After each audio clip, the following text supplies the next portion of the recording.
जिन बच्चों को अपना सब कुछ दिया वो हमारी रोटियां गिनेंगे। नहीं नहीं बाबूजी, ये लीजिए रुपया 200, हरी सब्जियां ले आइएगा, यहाँ से कुछ छूट न जाए। और हाँ, हरी मिर्च और धनिया ज़रूर लाइएगा, इनके ऑफिस के कुछ मित्र आएंगे तो पकौड़े और चटनी बनानी है। याद रहेगा या फिर कागज़ में लिख कर दूँ? ऐसा न हो कि आप भूल जाएं और मुझे चार बातें सुनने को मिले। पुष्पा अपने ससुर निरंजन बाबू से कह रही थी। निरंजन बाबू बोले, बहू क्या दूध नहीं लाना है? इतने पैसे में तो दूध नहीं आ पाएगा। दूध लाऊंगा तभी तो तुम खीर बनाओगी, क्योंकि एक समय बाद किराने की दुकान में भी दूध खत्म हो जाता है। देख लो, मैंने याद दिला दिया, वरना कहोगी कि बाबूजी याद क्यों नहीं दिलाए, दूध मंगवा लेती। पुष्पा बोली, मैं क्यों खीर बनाने लगी? आज ऐसा क्या है जो मैं खीर बनाऊंगी? महंगाई में गुजारा मुश्किल से हो रहा है और आपको खीर की पड़ी है। आपको जितना कहा है बस उतना ले आइएगा। इतना कहकर पुष्पा वहां से चली गई। तभी निरंजन बाबू की पोती प्रिया आई और बोली, दादाजी आज क्या है जो खीर बननी चाहिए? निरंजन बाबू पोती को लाड करते हुए बोले, प्रिया आज तुम्हारी दादी और मेरी सालगिरह है। हर साल तुम्हारी दादी आज के दिन मेरे लिए खीर बनाती थी और मैं उसके लिए मीठा पान लाता था। मुस्कुराते हुए निरंजन बाबू पुराने दिनों को याद करते हुए बाजार की ओर चल पड़े। सारा सामान लेने के बाद निरंजन बाबू के पास 20 से 25 रुपए बचे थे। उन्होंने सब्जी वाले से कहा, भैया इतना सब्जी लिया हूँ तो कुछ धनिया पत्ता और मिर्ची ऐसे ही डाल दो, भगवान तुम्हारा भला करेंगे। बहुत कहने पर सब्जी वाले ने थोड़ा सा धनिया पत्ता और मिर्च दे दिया। निरंजन बाबू सोचे, 2 दिन तो इतने में काम चल जाएगा, तो क्यों न प्रभा पत्नी के लिए मीठा पान ले लूं, खुश हो जाएगी। पान वाले के पास पहुंचे और बोले, बिहारी लाल कैसे हो? बच्चे तुम्हारा ध्यान तो रखते हैं ना? ऐसा करो, बढ़िया सा एक मीठा पान बना दो। बिहारी लाल मुस्कुराकर बोला, बाबू साहेब लगता है आज आपकी सालगिरह है, तभी आप पान लेने आए हैं। अब तो साल में एक बार आप मेरी दुकान पर आते हैं। पहले आए दिन आप भाभी जी के लिए पान ले जाते थे, क्या डॉक्टर ने पान खाने से मना कर दिया? निरंजन बाबू मुस्कुराकर बोले, अरे नहीं नहीं, डॉक्टर ने नहीं मना किया, पर बुढ़ापे में क्यों फालतू के खर्चे करूं? तुम बताओ कितने पैसे हुए? बिहारी लाल बोला, दूसरों के लिए ₹50, आपके लिए बस ₹35। महंगाई बहुत बढ़ गई है, गुलकंद के दाम कितने हो गए हैं?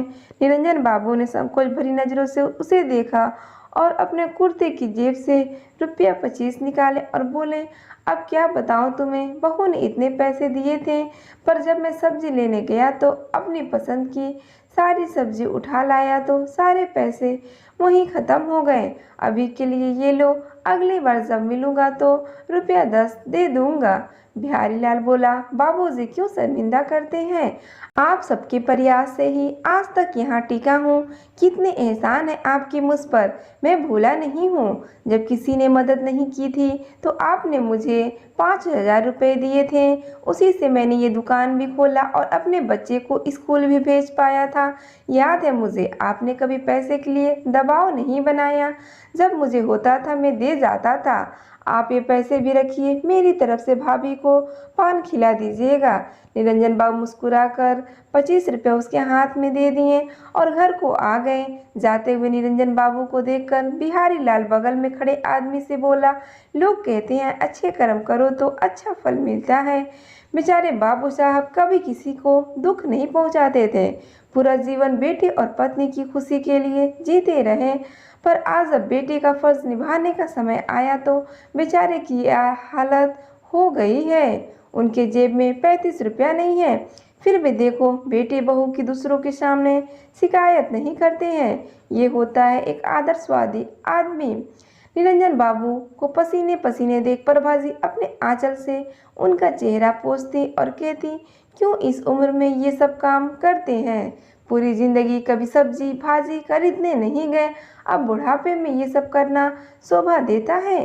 निरंजन बाबू बोले, भाग्यवान पहले नौकरी करता था तो खाना हजम हो जाता था, अब अगर चलूंगा फिरूंगा नहीं तो गैस बन जाएगा, फिर मेरे पेट में दर्द होगा, फिर मैं तुम्हें ही परेशान करूंगा, तो क्या तुम उसके लिए तैयार हो?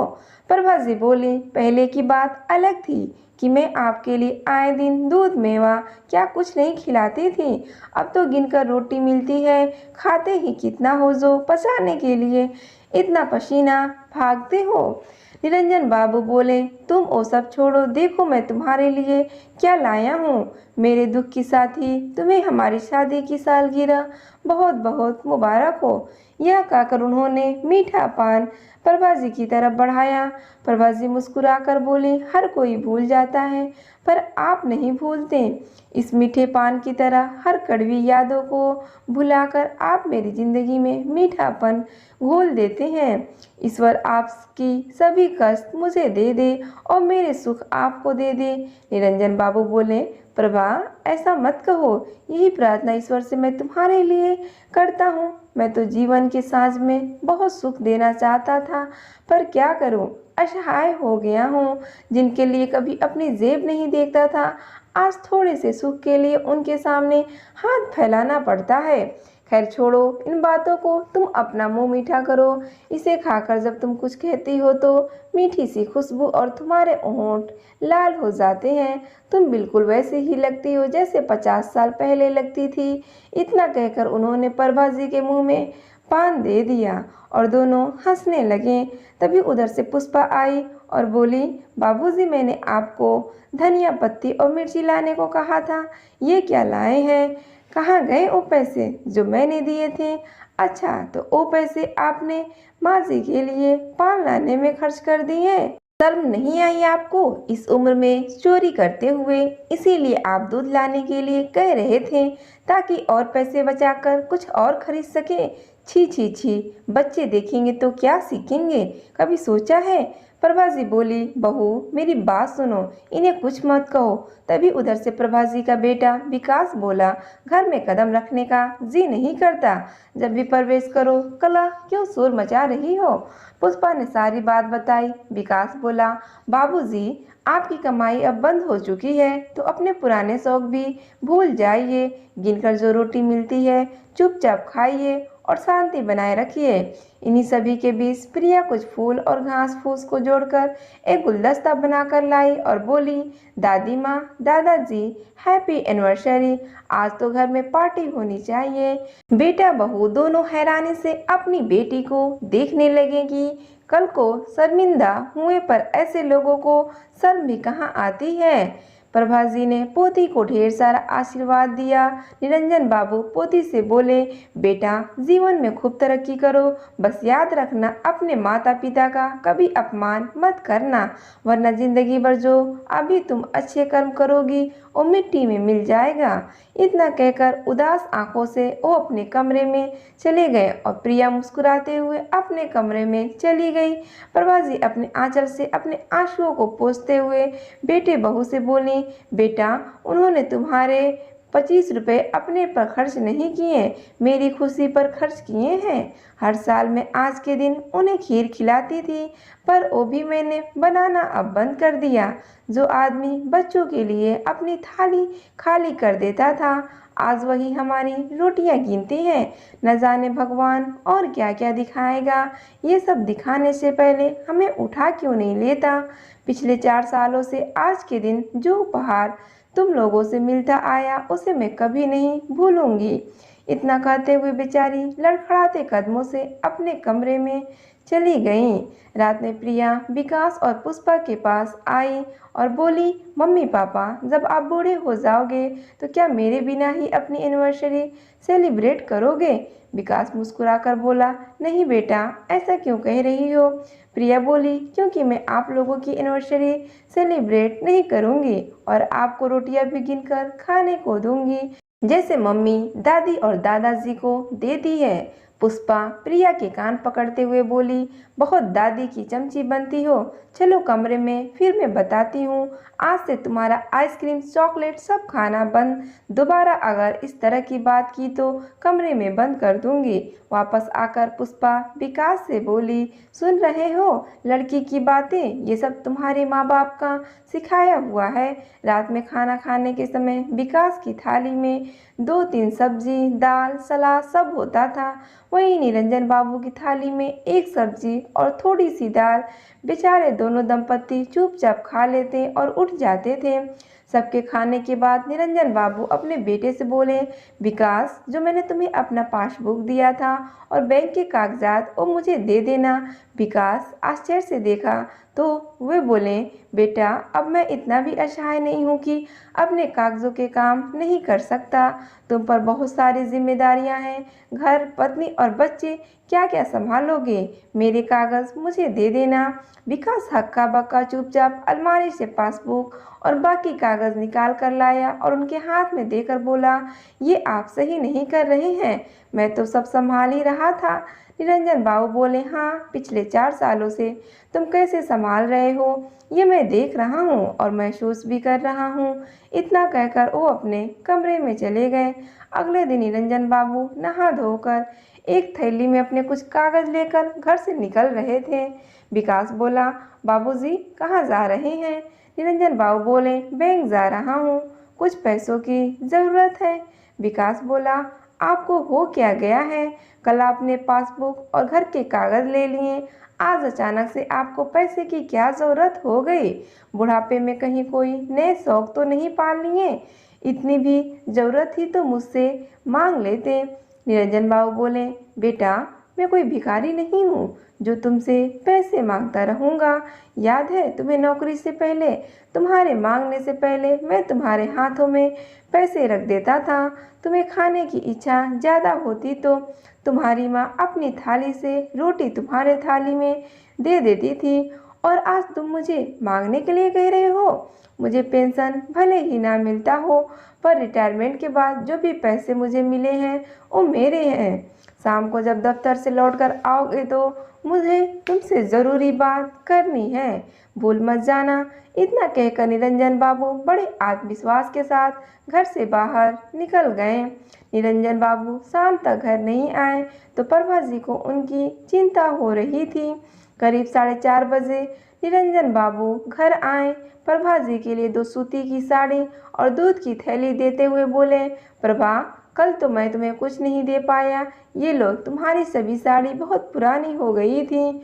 और ये लो दूध, मेरे लिए खीर बनाओ जो तुमने कल नहीं बनाई थी। अब तुम्हें किसी की 4 बातें सुनने की कोई ज़रूरत नहीं है। प्रभा जी बोली, बच्चों से गलती हो जाती है, उन्हें माफ़ कर दीजिए, क्यों बात को बढ़ा रही हैं। निरंजन बाबू बोले, नहीं, बात तो अब हद से ज़्यादा बढ़ चुकी है। अब तो मुझे उनका निदान मिल गया है। प्रभा जी हैरानी से उन्हें देखी और बोली, आप क्या करने वाले हैं। निरंजन बाबू मुस्कुरा कर बोले, इंतजार करो, शाम में जब तुम्हारा बेटा लौट कर आएगा तब बताऊंगा। अभी तो तुम मेरे लिए वही पुरानी खीर बनाओ जो तुम हर साल सालगिरह पर बनाया करती थी। शाम में जैसे ही विकास ऑफिस से लौटकर आया, सामने सोफे पर पैर पे पर चढ़ाए निरंजन बाबू अपने पुराने अंदाज में बैठे थे। विकास बोला, बाबूजी, अभी कोई ना कोई घर में आता रहता है, आप यहाँ क्या कर रहे हैं। अपने कमरे में जाकर बैठिए। निरंजन बाबू बोले, ये घर मेरा, ये सोफा मेरा, क्या तुम मुझे बताओगे कि मुझे कितना खाना चाहिए और कहाँ बैठना चाहिए। तभी पुष्पा कमरे से बाहर आई और बोली, क्या बात है बाबूजी, 2 दिन से आपके रंग ढंग बदले हुए हैं। कुछ तो अपनी उम्र का लिहाज कीजिए, बच्चे देखेंगे तो क्या सीखेंगे। निरंजन बाबू हंसकर बोले, आज तक अपने बेटे के सामने एक आज्ञाकारी बेटा और संस्कारी पति और पिता बनकर रहा। जब मेरी औलाद ऐसी बनी तो तुम लोगों की औलाद कैसी बनेगी, इसकी तो कोई गारंटी नहीं ले सकता। प्रभा जी निरंजन बाबू को रोकने की बहुत कोशिश की, परंतु आज निरंजन बाबू रुकने वाले नहीं थे। उन्होंने कहा, मैंने बहुत कोशिश की थी बेटे और पिता के बीच एक अच्छे रिश्ते को बनाने की, पर जिसके लिए आज तक अपनी इच्छाओं को मारता आया वो आज हमारी रोटियां गिनता है। जिस माँ का आंचल बेटे के पसीने को पोंछते भीगता था, आज उस माँ का आंचल आंसुओं से भीगता है और बेटे को एहसास तक नहीं होता। बहुत बन लिया अच्छा पिता, अब अच्छे पति होने की इच्छा रखता हूँ। विकास बोला, घुमा कर क्यों बातें कर रहे हैं, साफ साफ कहिए क्या कहना चाहते हैं। निरंजन बाबू बोले, अगर सीधे सीधे सुनना चाहते हो तो सुनो, ये घर मेरा है। ऊपर के दोनों कमरों का इस्तेमाल तुम कर सकते हो, जिसके लिए तुम्हें या तो मुझे महीने के 20,000 देने होंगे या फिर घर खर्च और रसोई का काम तुम्हारी पत्नी देखेगी। तुम्हारी माँ घर का कोई काम नहीं करेगी। अगर तुम्हें मंजूर है तो तुम यहाँ रह सकते हो, वरना दरवाज़ा तुम्हारे सामने है। सब हैरानी से निरंजन बाबू को देख रहे थे। निरंजन बाबू प्रभा जी से बोले, अरे प्रभा, खीर बनाई हो कि नहीं? आज का दिन मैं जीवन भर नहीं भूलना चाहता हूँ, तो ऐसी खीर बनाओ कि स्वाद आ जाए, क्योंकि सीखने की कोई उम्र नहीं होती। ये सबक मुझे जीवन के तीसरे पहर में सीखना और सिखाना पड़ेगा, ये मैंने सोचा ही नहीं था। प्रभा जी चुपचाप खीर की कटोरी उनके आगे कर दी। निरंजन बाबू एक चम्मच खीर मुंह में लेकर बोले, स्वाद आ गया, अपनी मेहनत की खाऊंगा, किसी को अब अपनी रोटियां गिनने नहीं दूंगा। विकास और पुष्पा चुपचाप कमरे में चले गए। पुष्पा बोली, मुझे नहीं रहना इस घर में, चलो दूसरे जगह रहते हैं। विकास बोला, अरे बाहर कितनी महंगाई है, तुम्हें पता है घर का किराया 25 से 30,000, ऊपर से राशन पानी कैसे करेंगे। घर में कम से कम चावल और आटा गांव से आता है और किराया भी देना नहीं पड़ेगा। जो बाबूजी ने कहा है अब वैसा ही होगा। अगर तुमने पहले सब संभाल लिया होता तो आज ये दिन नहीं देखना पड़ता।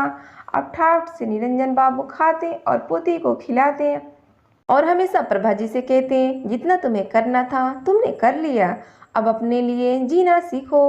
ना जाने कब बुलावा आ जाए तो क्या फटेहार और क्या भूखी जाओगी। प्रभा जी भी सोचने लगी कि सच ही तो कह रहे हैं, कितना कुछ बेटे के लिए किया, पर उसने बदले में क्या किया।